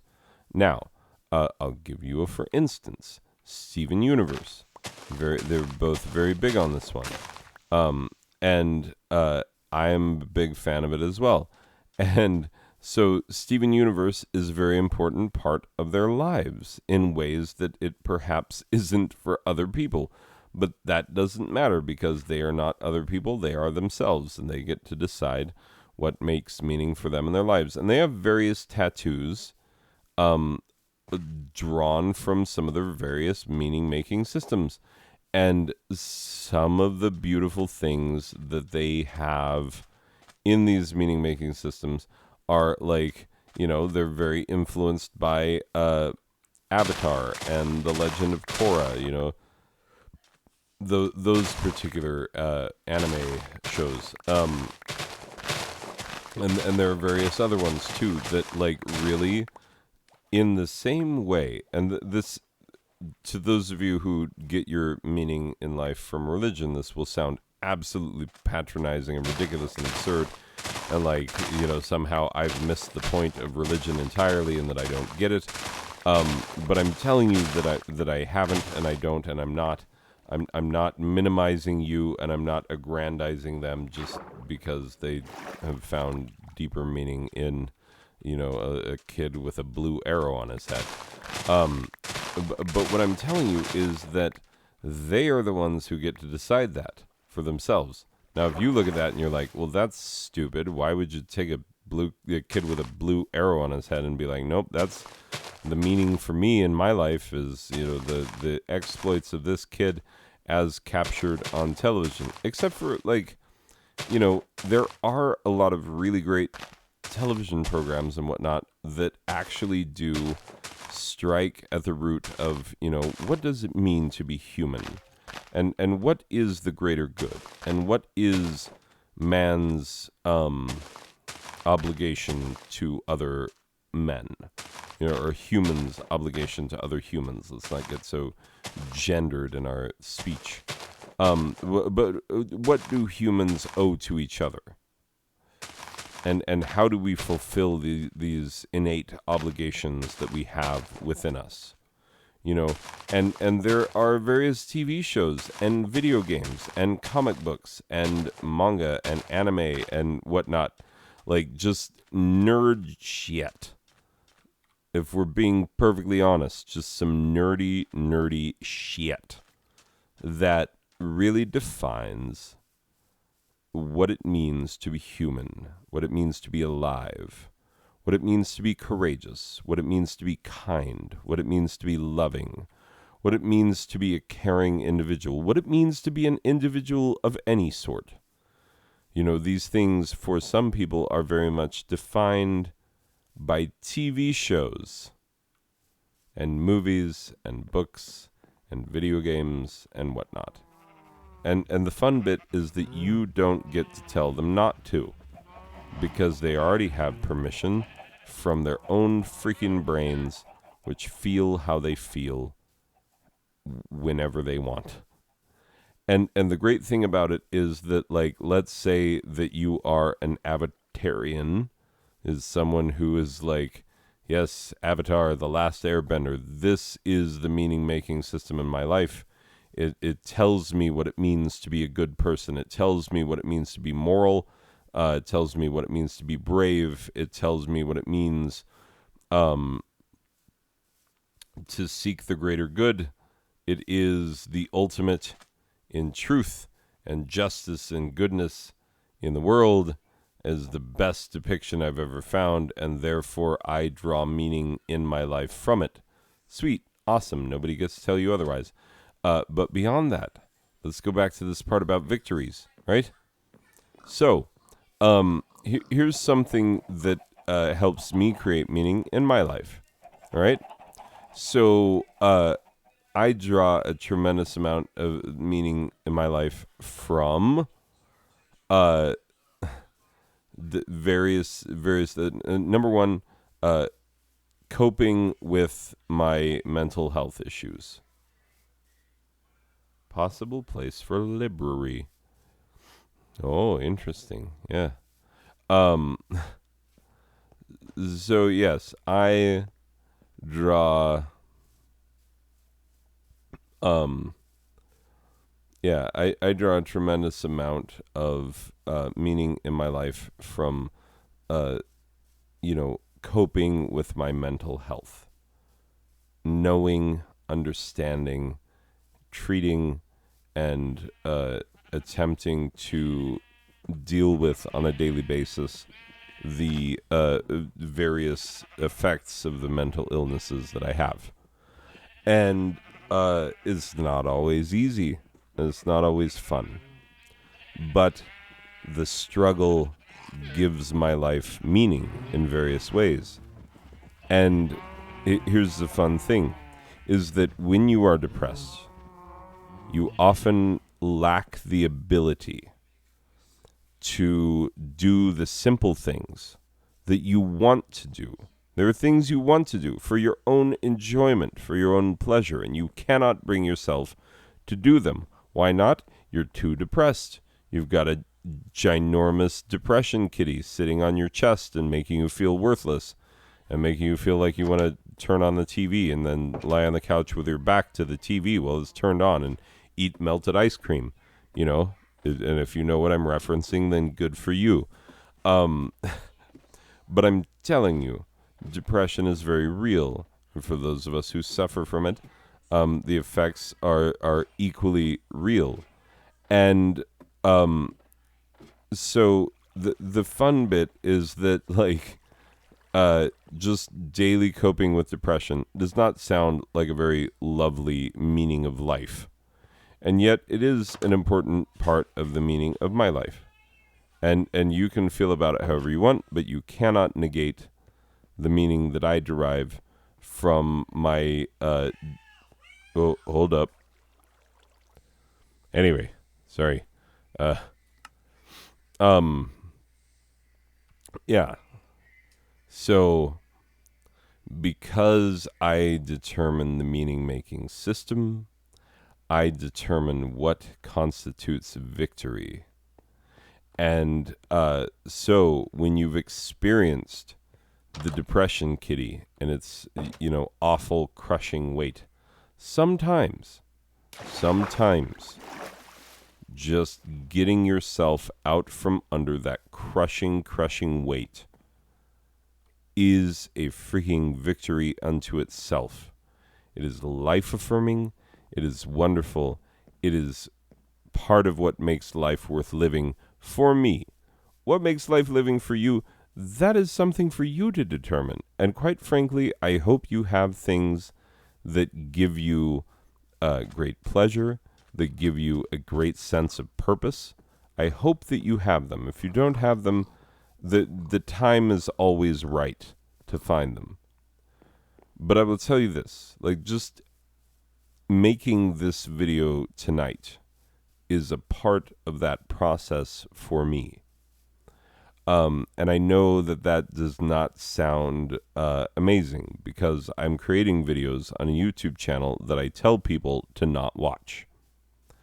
There's only one person that I have told to watch it, and she might not have time to watch it because she's in grad school now. You know who you are. Yeah, I'm talking about you. Look at you in grad school. Um, anyway, um, and this is really bad. Uh, so yeah, I make these YouTube videos for myself, for my own enjoyment, for no one else, for no other purpose. And I do not have aspirations or expectations of YouTube fame because I think that's silly and ridiculous, and I wouldn't want it if it were offered. Um, and I know that sounds like, oh, sour grapes, good sir. The grapes were soured before I got there. Um, anyway, so yeah, this tree has just been pissing me off for too long, and it's about time that I kill it. I don't know why. It's a bush. It never gets any taller than this, and you can't see the trunk from this side. It's very unsightly. And because I don't use the actually I'll put it in the chest. I was gonna put it in my incinerator. Anyway, so me having a decent time of coping with my own mental illness, victory, and you can't say it's not. Ha ha ha ha ha. You don't have the power. Don't you understand? You're powerless here. Like, this is my life and me making my choices and me engaging in my own meaning making systems. You have no more power than I cede to you. And I choose to cede no power whatsoever to you. So, ha ha ha ha ha. Deal with it. I don't know who, like, half chopped that tree down, but that's not how I roll. I'm just clearing things that bother me. I'm doing pointless busy work because I'm trying to, get profound and may or may not be working very well. But yes, your victories are your own. Your victories are your own. So me like struggling with depression and depression saying, "Hey, don't even make videos for your stupid YouTube channel. You don't even enjoy them. They're terrible and you should feel bad about it." That's how depression feels a lot of the time. And then me going out and saying, "You know what? I want to do this. I want to do this, and I want to do this, and I want to do it, and I'm just going to start doing it until I want to have done it." Oh, have a fun time conjugating that. Um, but yeah, I'm going to do it until the process of having done it is as enjoyable as I initially wanted it to be or to have been. Oh, let's get super tricky with our conjugations. Um, but yeah, and that's a bit of what I've done tonight. But that's also, I recorded several episodes of various things this weekend, and I was feeling terrible. I was in terrible health and terrible, not feeling the best mentally, for various reasons, and like it just it was a bit crushing. It was a bit much, and I wasn't loving it. And it wasn't feeling wonderful. But, small victory. I made a bunch of videos for my YouTube channel that nobody watches. And do you know what? That's fine. It's enough. It's enough. It's a victory. It is a victory. I should do a victory lap. I should make a medal for myself, make a little trophy, do a little something nice for myself and say, "Hey, you did a nice thing. You're good enough." And that's good. Like it's funny because if you remember Stuart Smalley on Saturday Night Live, the very idea of him was a joke. Like, I'm good enough, I'm smart enough, and gosh darn it, people like me. That's the Stuart Smalley. And he was very much a joke. Oh, I didn't realize my son had a mind. Anyway, but he was very much a joke, and played by the great Al Franken, who I wish could retain his Senate seat, but what are you gonna do? Anyway, so holy crap, this is terrifying. This is just a step beyond into the friggin' abyss. Ugh.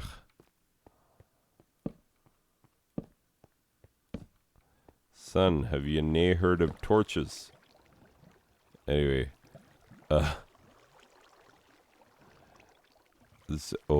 he tapped into the... Oh, crap. I don't want to be up here. Crap. Oh, no. Oh, no. Oh, no. Shit. Sorry. Oh, thank God. I thought I was going to die.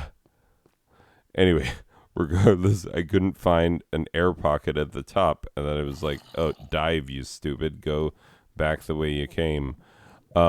Yeah. 0 out of 10, sons mine. Did not love, would not revisit. Thank you very much. I gave you some more torches, but torturous is how I would describe the experience of being in your mind. Anywho's, it's so I recorded a bunch of stuff for my YouTube channel, and it felt good, and I felt happy doing it, and I felt glad that I had done it. And I also think it's funny, like, so we started the GSA. We started this club that we've been trying to have for forever, and we finally have it. And we've had our first 2 meetings, and they were unfocused and not the best, not what we wanted them to be, but they oh, interesting. That's a fun way of doing that. Anyway, so the interesting bit. Oh, look, my gay daughter is trying to make a sign that instead of butts says boobs. It's so gay. Anyway, but delightful, and I support her in it.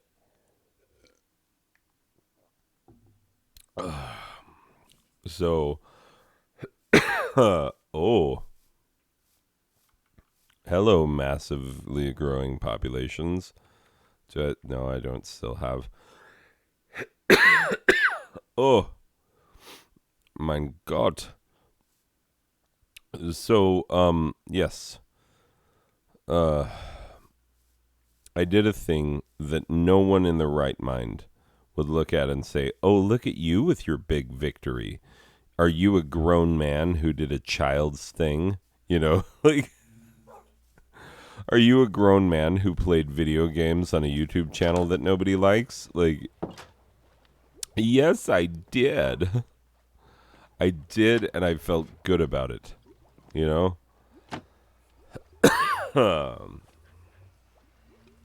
And so,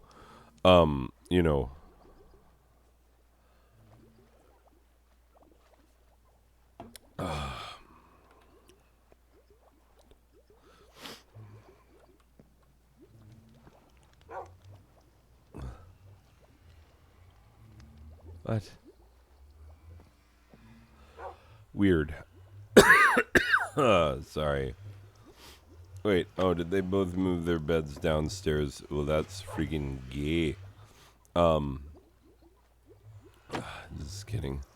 But also sort of not. It's funny. I do have a tendency to use the term gay in ways that sound like I'm using it in the pejorative, but I'm not actually using it in the pejorative because I don't believe in using it in the pejorative. I mean, I know that people do that. It's not that I don't believe that people are capable. Those are barrels. I was like, did they have cupboards? Anyway, So, yeah. The basic idea that I've been struggling to get out is funny. I'm a well-educated man who has a difficult time eking out of his mouth very simple concepts that anyone would be like, yes, duh, you simpleton. Um, and I'm sorry, it's like 99% of the reason why my videos are so intolerably long. But, I do what. Oh, jeez, Melise. This one has begun to weave tapestries of varied sorts. Oh my god. Wow. Wow. The coolest cap ever. Okay, maybe not. Wait, do you have enchant? Oh. Oh, never mind. Never mind what you've got and what you've nae got. Anyway, mob drops, that, this, t'other. Interesting things that my daughter has done. Yeah, she's killing it at this. Like, she's obviously way better at the just Minecraftiness of Minecraft than I am.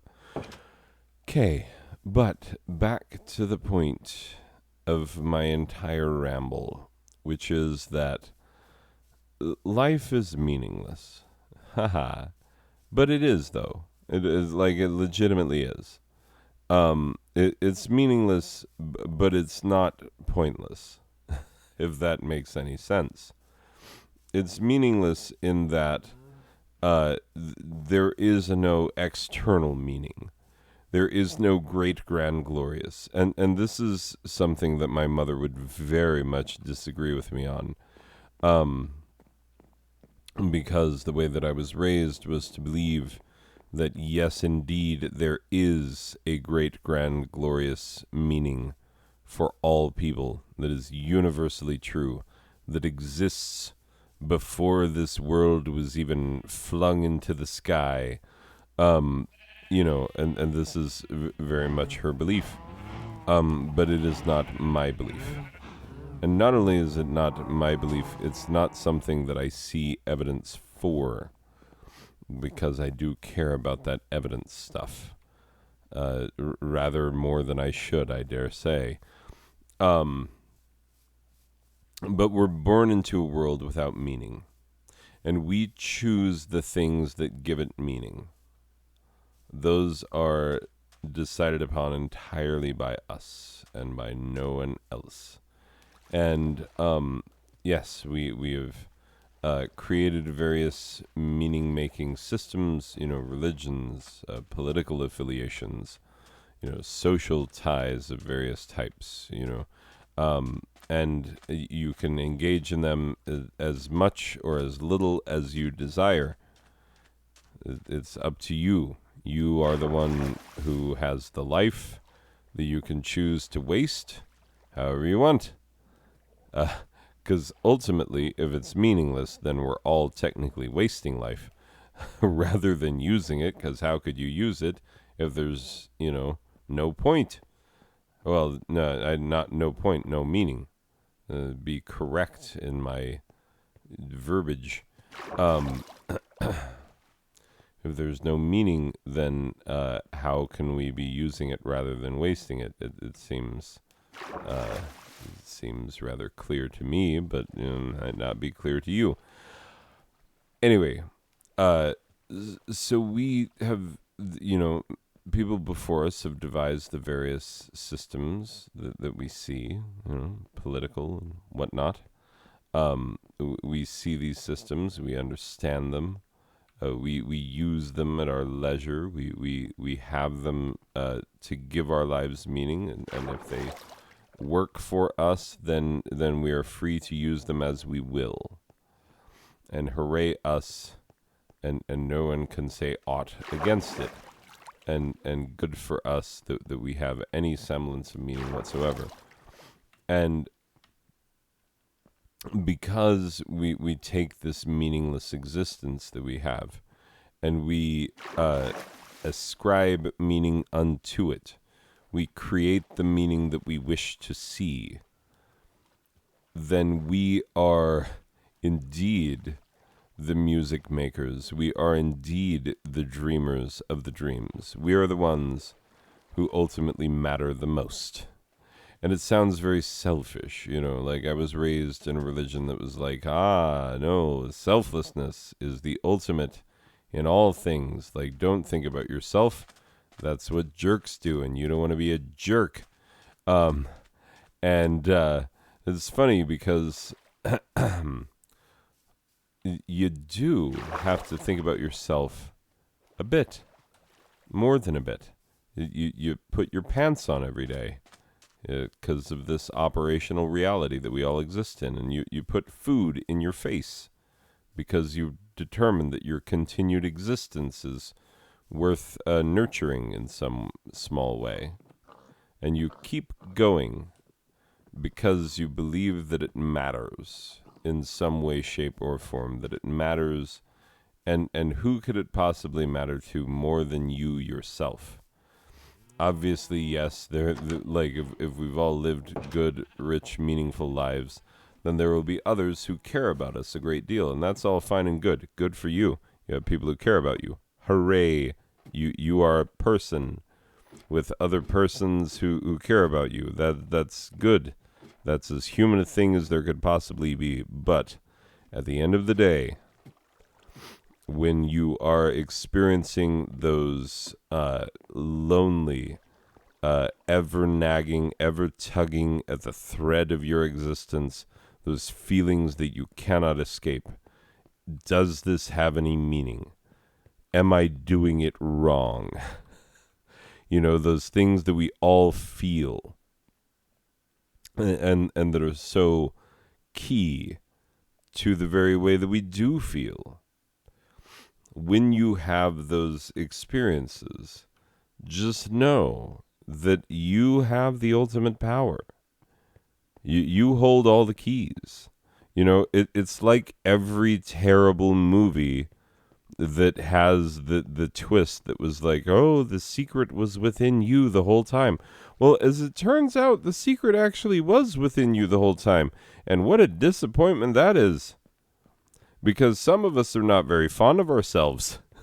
Because some of us, have been raised without tremendous self-esteem through no fault of our parents, but also,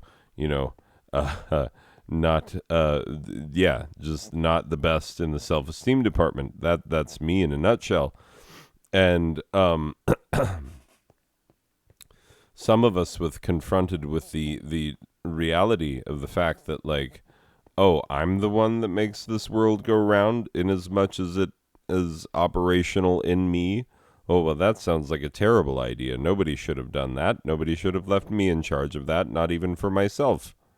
Oh, and you allowed me to have children, and I have to, put their pants on and help them, devise some sort of meaning early on so that they can either keep what I've given them or buck that trend altogether, should they decide to be a complete disappointment to me later on. No, I'm just kidding. My children are free to choose for themselves. We've told them this.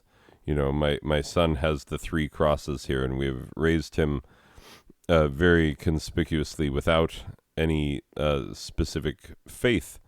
But if he chooses a faith, we're fine with it. We're absolutely fine with it. Absolutely fine with it.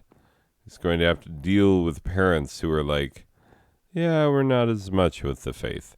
But if he wants it, he can have it. It's his. He can choose whichever meaning-making system he wants.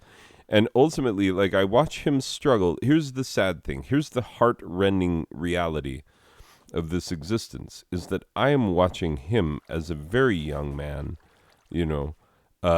still in the single digits age-wise. I'm watching him cope with things that I have hated to cope with as a grown man, as someone who has degrees in things that should mean that I know my butthole from my elbows, at least in terms of some basic life concepts. And yet how lost do we often feel? And how incomplete do we often feel? Well, ladies and gentlemen, the point, the only purpose of this entire diatribe, this 2 hours worth of video that has been so very pointless, so very fruitless, so very without regard to the value of your time, dear audience, if you should manage to make it this far. The entire crux of this is that you are the one who gets to make it worth it. And no one else can tell you that the things that make it worth it for you are not worth it at all, because they don't have that control. That control lies with you. And do not forget to celebrate the victories that you have, because life is going to be hard enough.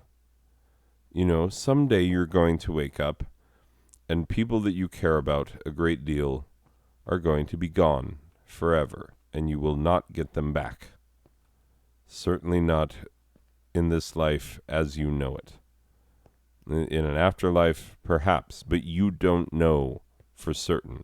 That's why people cry at funerals, and why that one monk that was like, oh, isn't it great he died? This is why we think that guy's a real moron and a nutcase.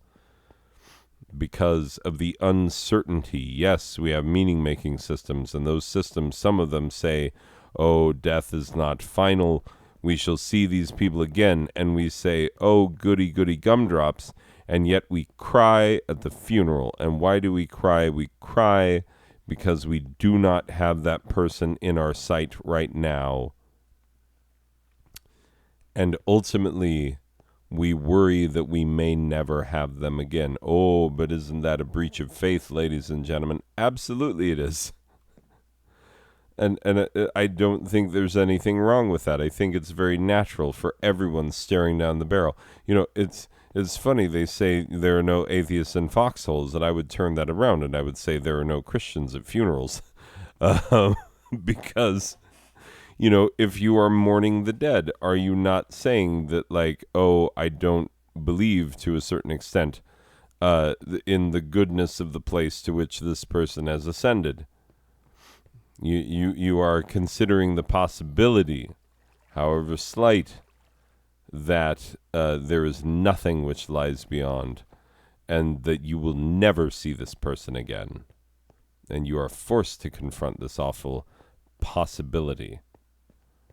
And, and it's not fun for you. And it's not fun for me to bring it up, quite frankly, because as I need not remind you, I lost a brother very recently. He was a good man, and I will never see him again as far as I know. And that is tragic to me. But, here I am, a 40-something-year-old man, all the problems that a person can have, depression, inadequacy, low self-esteem. Like, I still have problems that were problems for, like, you'd expect to find these problems in the journal of a 15-year-old emo girl, and yet here I am, grown 40-something-year-old man, having these very problems. Well, it's all very human. Ladies and gentlemen, it's all very human. We all have our struggles. We're bound to have them. Life is going to be filled with them, and you cannot avoid that. So what do? Well, you choose some damn nice meaning-making systems. You have the power of choice. Now look, as someone who has broken his own mother's heart, in order to leave the faith in which he was raised. And the faith in which I was raised, I don't have any problem telling you, is not a safe place for LGBTQ people. And as the father of an LGBTQ person, I am glad that I'm not raising my children in that particular faith. And I know that ideas like this, oh God, who, the what, and why, and what, Anyway, um, so yes, um,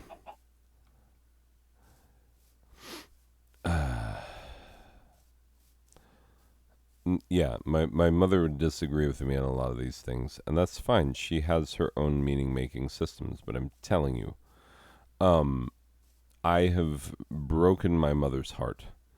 Uh, when I informed her, "Hello, mother, you know that faith that you raised me in, that you told me that I should never leave. Well, I'm leaving it, and I'm never coming back."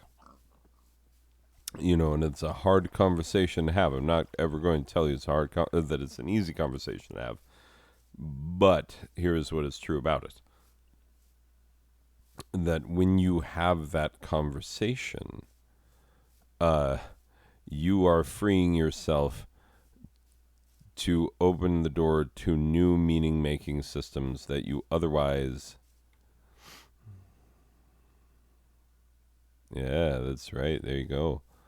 That's nice. One of my students really helped my daughter make a cool house. Anyway, so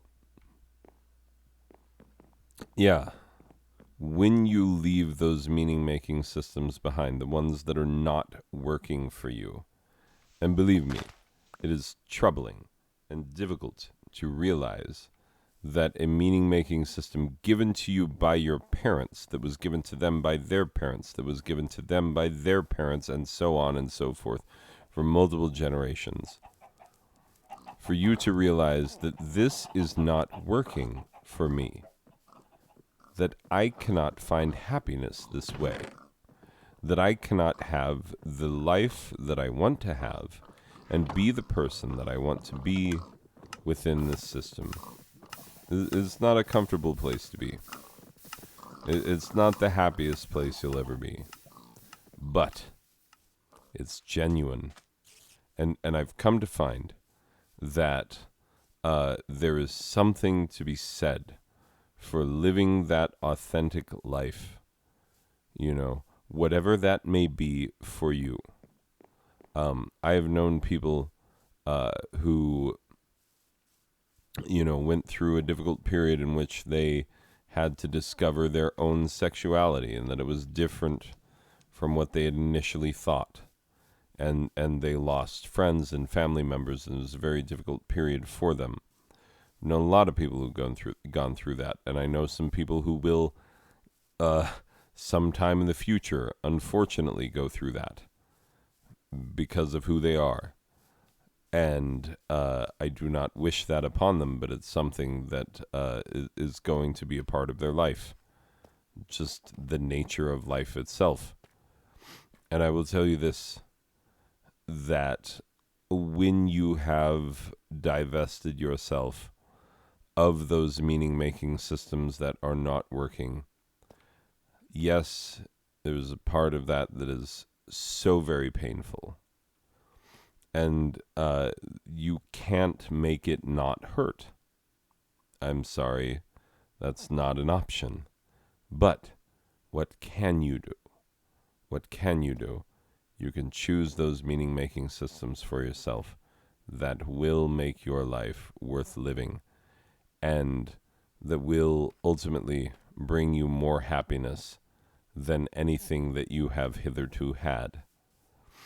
And I can tell you, as someone who has thrown it all away and gone to find it again, that there is happiness still to be had. There is joy to be found. There is meaning to be made. There is life to be lived.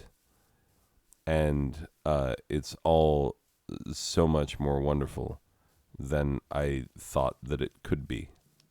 Especially because the road to that place moved through the breaking of my own mother's heart and telling her, "I'm sorry, Mom, but I can't do it anymore.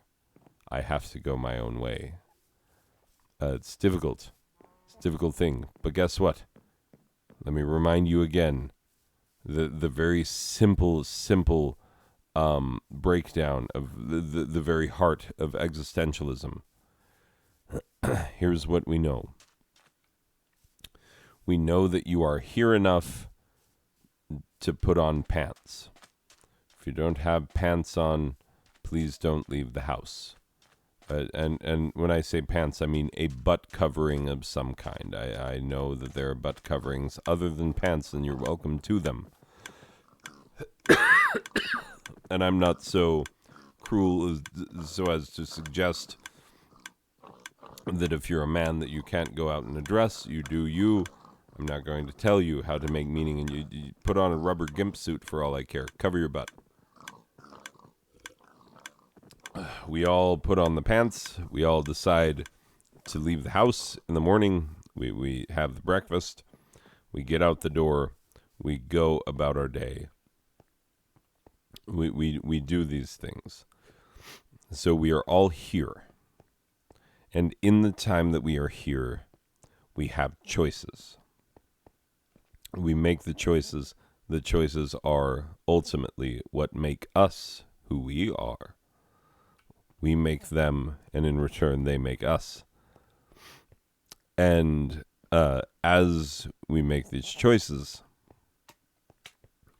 we are choosing the meaning-making systems that belong in our life. And as we make our own meaning and move forward with that meaning, we need to remind ourselves that because we choose the meaning-making systems, we also choose how to feel about them. We get to choose what's a victory. Is it a victory for a middle-aged man to make a Minecraft video that no one will watch? Is that a victory? Yeah, it's a victory for me. You don't get to tell me otherwise, because I have my own meaning-making system. My life is something that I am working out for myself, and you don't get to tell me how to do it, because it's mine, and I own it, and I'm taking ownership of it, and I'm going to feel however I want to feel about it. Anyway, ladies and gentlemen, that's ultimately the point. I can't give you any more than that. I just can't. But you know who can? Immanuel Kant. That's a philosophy joke. Oh, God. What a terrible way. What a terrible way to end an episode. On an Immanuel Kant pun. That's it. I'm ashamed of myself. But you know what? All the same, I wouldn't have said it if I didn't, in some perverse way enjoy it. I'm not just a father. I am a dad.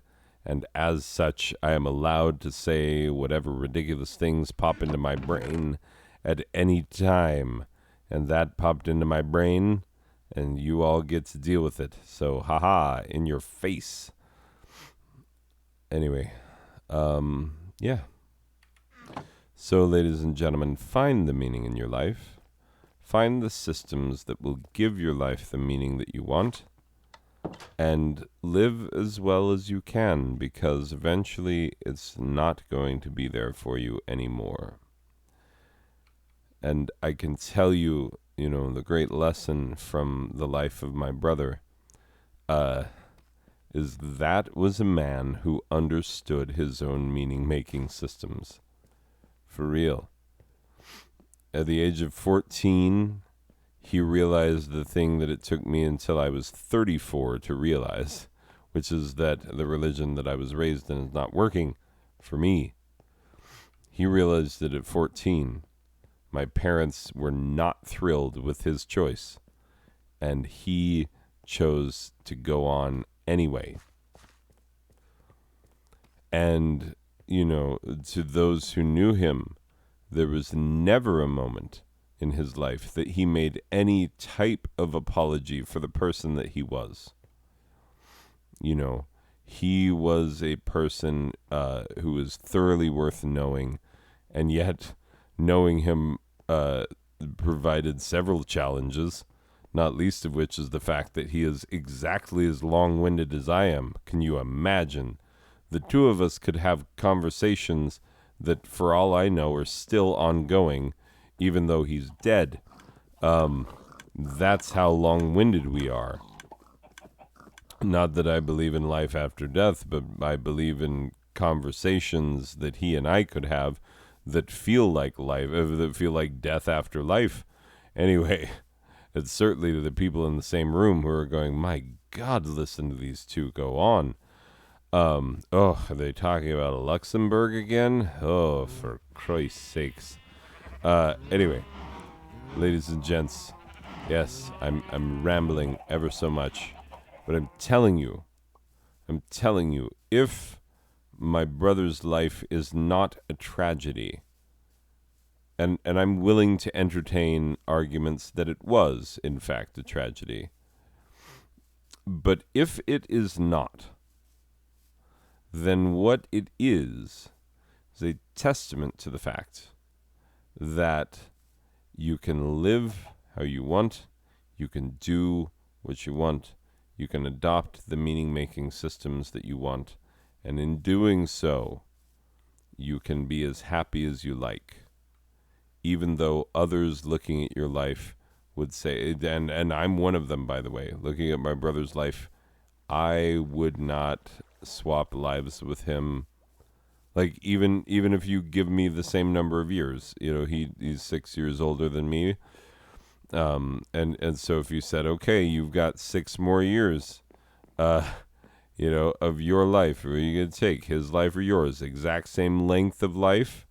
He traveled more than I did. He read a lot more than I did. Understood things that I will never understand, and have no desire to understand for many of them. And would I trade my life for his? No, not at all. Never. No, thank you. I do not understand his life, and I do not understand a lot of the choices that he made. But what I can tell you is that in conversing with him over the years, became very apparent some of the things I'm telling you are absolutely true. He has the control over the meaning in his life, or had. You know, uh, people who believed as he did would say still has, but that's I disagree respectfully. Anyway, but yeah, he lived his life as genuinely as possible, as authentically as possible. Never made apology for who he was, for what he did, for the type of person that he chose to become. And there is such dignity in that, in the humanity of such an idea. Anyway, ladies and gentlemen, I shall not torture you longer. I've tortured you long enough. But I'm telling you, get your life in order. If what's making meaning in your life is watching my YouTube videos, holy frick, you're probably doing it wrong. Like, look, it's not up to me to tell you whether or not you're doing it wrong. I spent a great deal of time telling you that. But if watching these is what's making your life have meaning, holy frick, sorry, back it up. Back it up, sir. Find something else, something worthwhile. Please, for the love of all things unholy and satanic, do it. Anyway, and on that lovely satanic note that probably curled the nose hairs of some of you out there, not actually a Satanist, just like saying it. It's fun, catches people off guard, and that's the kind of thing I'm into. Anyway, so yeah, people, I hope you have a lovely one, and I will see you in the next one. If you made it all the way to the end of this one, my apologies for my everything about me that makes me so very tedious. I feel like other people find me incredibly tedious, and that's okay, because I do as well sometimes, quite frankly. Anyway, feel how you do, people. Choose your own life, choose your own meaning, and don't let anyone tell you otherwise. Anyway, that's the best I can do. We'll see you in the next one. Okay, bye. Stop. Stop.